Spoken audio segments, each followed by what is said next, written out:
Mainly we will focus on two issues. The first one relates to the Yes Bank, where, as you know, the reconstruction plan has already been notified by the Government of India.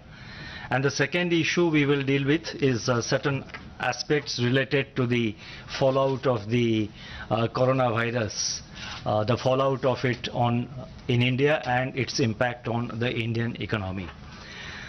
With regard to the Yes Bank, you would recall earlier that I had stated on Friday, which is 6th of March, that is the one day after the moratorium was announced, that the RBI will come out with a scheme very swiftly and very quickly. And as you would have seen, swift action has been taken by the Reserve Bank of India and by the government. There has been very active coordination between the Government of India, the Finance Ministry and the Reserve Bank. If I can just recapitulate the dates, the moratorium was announced on Thursday, 5th of March. The very next day, 6th of March, the draft scheme was put out in the public domain, and the final scheme was notified again on the next Friday, that is between Friday and the next Friday, on 13th of March, the final scheme, the final reconstruction scheme has been notified by the Government of India. The lifting of moratorium is taking place after 3 working days of putting the final scheme in, after notification of the final scheme, and that will be on Wednesday, 18th March at 6 p.m. The moratorium gets lifted, and the new board, as you would be aware from the notification, the new board will assume its position, and the office of the administrator will cease to exist on 26th of March. So as you can see, this has been a very swift and fast action, perhaps a record of a sort. With regard to the restructuring scheme which has been notified by the government, I would like to say that it is a very credible and sustainable restructuring plan. We do believe it is credible and it will sustain in the years to come.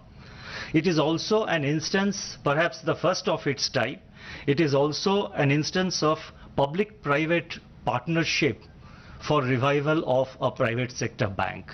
Apart from the State Bank of India, you have leading private sector banks which are major stakeholders in the banking sector, both the public sector segment led by the State Bank of India and major private sector players, major private sector banks have joined hands to revive the Yes Bank and to take the restructuring scheme forward. In that way also, it is perhaps the first of its type. And in India, on earlier occasions, whenever there was failure of a scheduled commercial bank, the usual method has been amalgamation of the failed bank with a larger entity.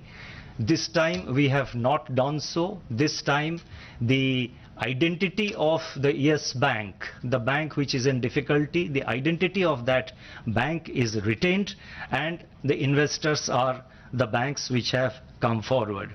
So the participation of private sector banks in particular demonstrates the confidence of major players in the banking sector in the revival plan. So that is therefore, in this background, I would like to state a point which I have said earlier, which we had told in our press note also earlier, that the depositors' money is absolutely safe. I would take this opportunity through you to convey to all the depositors of Yes Bank that their money, their deposits with the Yes Bank are completely safe, and there is no reason for any undue worry, or there is no need for rushing into withdrawing their deposits or their money which is with the Yes Bank. Their money is safe. In India, if you go by history, never in the banking history of India, in a scheduled commercial bank, the depositors have never lost money. Their interests have always been protected. The present scheme also protects the interest of the depositors. So I once again reiterate that the depositors need not worry.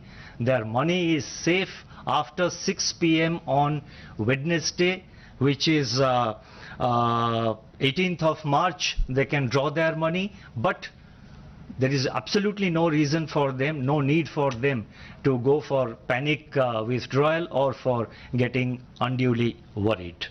Their money continues to be safe. I am again and again saying this because this is very important, and the whole scheme, the underlying theme, the main point on which the scheme is based on is to protect the interest of the depositors.